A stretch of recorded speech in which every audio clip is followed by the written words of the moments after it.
E aí pessoal, tudo bem? Eu sou o professor Thiago Renol, você está no Renologia e o assunto de hoje pode até ser conhecido como tchaca-tchaca na buchaca, mas é muito mais complexo do que um simples termo popular. Não só complexo, como é muito importante para a biologia. E importante para a biologia também é a sua inscrição no canal, você ativar o sininho das notificações, deixar o seu like, o seu comentário para ajudar o canal a crescer, pegar papel e caneta, porque afinal se você está aqui já sabe, é hora do estudo. Quando nós falamos de reprodução sexuada, nós estamos falando de um processo biológico que tem duas características fundamentais. A primeira delas é ser mediado por células especiais haploides conhecidas como gametas.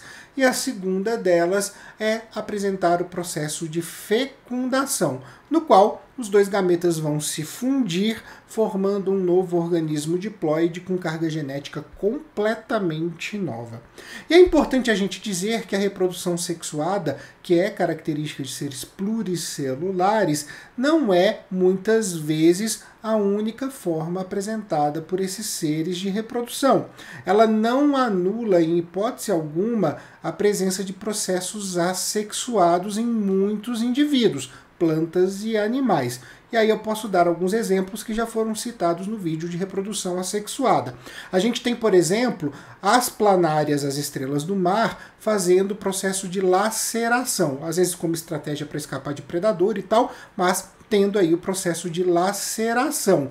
Isso não significa que a laceração é a forma principal de reprodução desses seres. A reprodução sexuada é a forma principal, porém, elas têm essa estratégia assexuada. A mesma coisa a gente pode falar do brotamento das plantas, do brotamento de alguns quinidários, que não exclui o fato de que a reprodução sexuada é a principal via reprodutora desses seres. Mas por que os processos sexuados são prioritários frente aos processos assexuados para esses organismos? A resposta é muito simples. Como eu tenho um novo indivíduo com uma nova carga genética, eu tenho uma maior possibilidade, uma maior variabilidade genética, que consequentemente resulta numa maior superação a fragilidades que esses organismos possam ter em relação ao ambiente, e isso resulta numa maior adaptação e, é claro, no final da ponta, isso vai resultar numa maior possibilidade de evolução dessas espécies.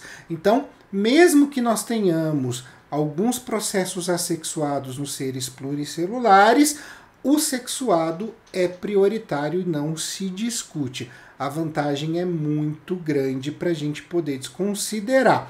Alguns seres, como nós seres humanos, nem realizamos processos assexuados, é só sexuado mesmo e assim caminha a humanidade. Agora, falando das células que vão fazer a mediação do processo, nós temos nas células, nos organismos vegetais, os anterozoides como gametas masculinos e a oosfera como gameta feminino.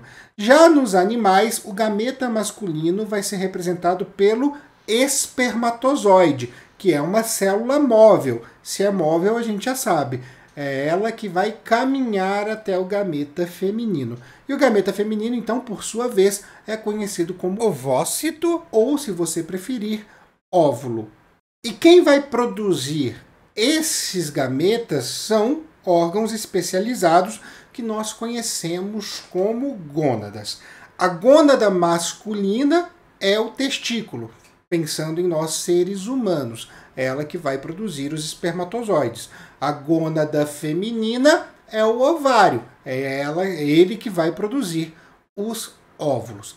E aí, gametas produzidos, vamos falar um pouquinho do processo de fecundação, porque nós podemos classificar a fecundação por dois fatores diferentes. O primeiro desses fatores é onde ela ocorre.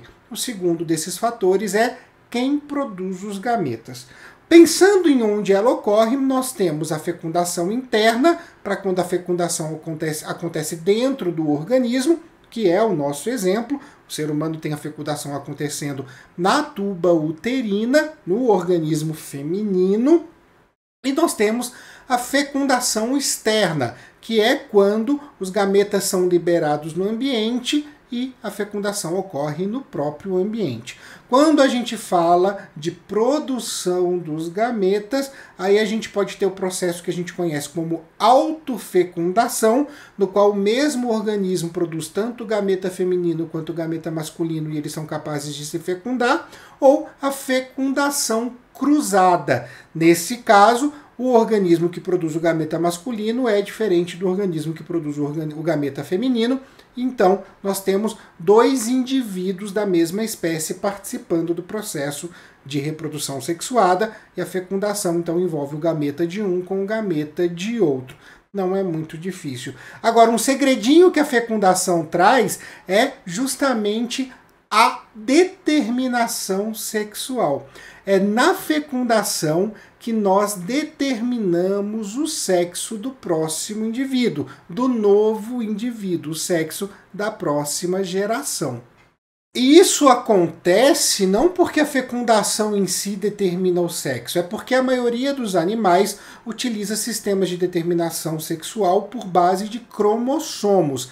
E a nova conformação vai se dar justamente na hora que acontecer a fecundação.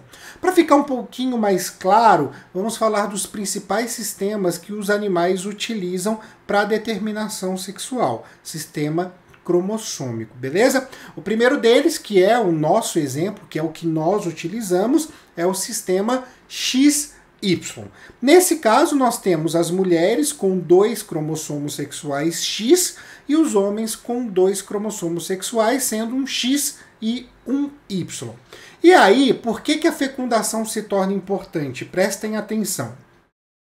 As mulheres só podem produzir gametas X, porque elas só têm o cromossomo X. Já os homens não. Eles vão produzir metade dos seus gametas com o cromossomo X e metade dos seus gametas com o cromossomo Y, já que eles possuem os dois. Na hora da fecundação, se o espermatozoide tiver o cromossomo X, o novo indivíduo será uma mulher. Por quê? Porque teremos 2 cromossomos X, um vindo do homem e um vindo da mulher, um vindo do pai e um vindo da mãe. Se o cromossomo no espermatozoide for Y, teremos um homem. Por quê? Porque nós teremos o X vindo da mãe, mas o Y vindo do pai. Outro sistema que também utiliza o cromossomo X na determinação sexual é o sistema X0, ou conhecido também como XO. Só que nesse caso, o que nós vamos ter? Quando nós temos 2 cromossomos X, a exemplo do nosso sistema, nós temos um indivíduo feminino. Isso é muito comum em insetos, tá? Agora, quando nós temos uma monossomia do X, nós temos um indivíduo masculino. Então prestem atenção que nesse caso aqui não há, em hipótese alguma, um outro cromossomo sexual. Existe apenas o X. E aí, para os indivíduos masculinos, na produção do espermatozoide, eu vou ter metade dos espermatozoides contendo um cromossomo sexual e metade dos espermatozoides não contendo um cromossomo sexual. E aí, se contém o cromossomo, X com X, fêmea. Se não contém, só o X da mãe, macho. Tá? E assim a gente determina o sexo cromossômico pelo sistema X0. O contrário daquilo que a gente observa no sistema XY vai ser observado no sistema ZW. Nesse sistema, nós temos as fêmeas com 2 cromossomos sexuais diferentes, o Z e o W, e os machos com 2 cromossomos sexuais iguais, no caso, 2 cromossomos Z. Isso é muito comum em peixes, é muito comum em aves, e aí quem vai determinar na fecundação qual será o sexo cromossômico da próxima geração é o óvulo, é o gameta feminino. Se a mãe produzir gametas Z, nós teremos a próxima geração de machos. Se a mãe produzir gametas W, nós teremos na próxima geração fêmeas. E assim a gente consegue trabalhar de uma maneira muito parecida com o XY, porém com essa duplicidade nas fêmeas e não nos machos, tá? Agora, é fundamental ressaltar que nem todos os animais têm determinação sexual utilizada por esses sistemas cromossômicos. Às vezes a determinação sexual não tem nada a ver com o cromossomo, tem a ver com o ambiente. E a gente tem um exemplo bastante claro aqui para vocês. Quando a gente olha para a classe Reptila, os répteis, principalmente para as ordens dos crocodilianos, fica meio fácil você saber quem são, né? E dos quelônios, e aí se você não conseguiu ligar o nome à pessoa, eu estou falando das tartarugas, cágados e jabutis, nós temos uma determinação sexual que tem relação com o ambiente. A temperatura do lugar onde é feita a desova é que acaba determinando qual é o sexo do indivíduo na próxima geração, não tendo absolutamente nenhuma relação com os cromossomos. Ainda sobre a fecundação, nós falamos aqui da autofecundação e da fecundação cruzada. E aí existe uma situação que é bastante importante a gente trazer, tá? Porque quando a gente associa a autofecundação com um tipo específico de fecundação cruzada, que é o que eu chamo de recíproca ou mútua, nós temos a possibilidade dos organismos, de alguns organismos, abandonarem o dimorfismo sexual, abandonarem a presença de apenas um sexo no organismo, e aí nós temos o estabelecimento de uma situação que nós conhecemos como hermafroditismo, no qual o mesmo organismo consegue produzir tanto o gameta masculino quanto o gameta feminino, tendo então, obviamente, as duas gônadas presentes, tanto a masculina quanto a feminina. E aí, se eu produzo os dois gametas, eu tenho a seguinte condição: eu posso fazer a autofecundação, então os meus gametas podem se autofecundar, ou então eu posso fazer uma fecundação cruzada mútua, ou seja, ao mesmo tempo que eu recebo para os meus óvulos o espermatozoide de um outro indivíduo, eu cedo para esse outro indivíduo os meus espermatozoides. Então é como se os dois ficassem grávidos ao mesmo tempo. Cada organismo hermafrodita, cada espécie que apresenta hermafroditismo vai ter a sua própria regra. Alguns vão permitir a autofecundação, outros vão permitir essa fecundação cruzada mútua. É o caso das minhocas, por exemplo. Aí a gente tem essa troca de gametas masculino entre os dois indivíduos participantes da cópula, ou seja, da relação sexual. Mas pode acontecer também, como acontece com alguns moluscos, alguns gastrópodes, estou falando aí dos caracóis, que nós não vamos ter no organismo, mesmo ele sendo hermafrodita, as gônadas ativas ao mesmo tempo. Então, em um determinado momento da vida, a gônada masculina vai estar ativa e esse organismo vai ceder para outros espermatozoides. Em algum determinado momento, quem estará ativo é a gônada feminina e ele vai receber, então, espermatozoides de um outro organismo. E aí, nesse caso, nós temos uma fecundação cruzada normal, né, uma fecundação cruzada típica, mesmo esse organismo sendo um organismo hermafrodita, tá? Importante a gente considerar isso, beleza? Bem, ainda um outro tipo de reprodução que tem relação com a reprodução sexuada, porém não é reprodução sexuada, é reprodução assexuada. Mas por que eu estou trazendo nesse vídeo? Porque nesse caso aqui existe a participação de gametas, existe a produção de gametas, e isso muda tudo. O que acontece nesse caso?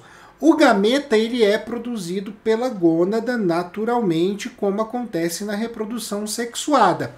E ele pode ser fecundado, ele pode ser participar de todo o processo nos moldes que nós temos. Porém, na ausência de um outro gameta para a fecundação, pode acontecer desse gameta se desenvolver sozinho em um novo indivíduo. E isso geralmente vai acontecer com gameta feminino. E esse processo tem nome. Ele chama partenogênese. E ele é muito comum, por exemplo, em espécies de escorpião amarelo, no qual os óvulos do escorpião fêmea podem se desenvolver sem ter um escorpião macho fecundando. Na verdade, quando a gente fala do escorpião, o que se acredita é que todos os escorpiões amarelos que nós temos são fêmeas, que os machos já foram extintos. Eu não sei averiguar se essa afirmativa é correta, mas com certeza o número de indivíduos fêmeas é muito superior ao número de indivíduos machos, isso sem sombra de dúvida. Quem faz isso também são as abelhas, tá? A paternogênese acaba fazendo a determinação sexual das abelhas. Quando a gente tem aí o óvulo tendo um desenvolvimento direto, sem a fecundação, o indivíduo é macho, é um zangão. Quando a gente tem a fecundação, o próximo indivíduo é fêmea, ou uma operária, ou até mesmo uma abelha rainha. E esse foi o nosso vídeo sobre reprodução sexuada. Antes de eu me despedir, eu deixo aqui as nossas redes sociais, @renologia para tudo. TikTok, Twitter, Kawaii, Instagram, é só você seguir a gente por lá. Temos também o nosso podcast, o Articulando, que você pode conferir tanto aqui no YouTube, como também pode conferir no Spotify ou no Google Podcasts. Fique à vontade para escolher a sua plataforma.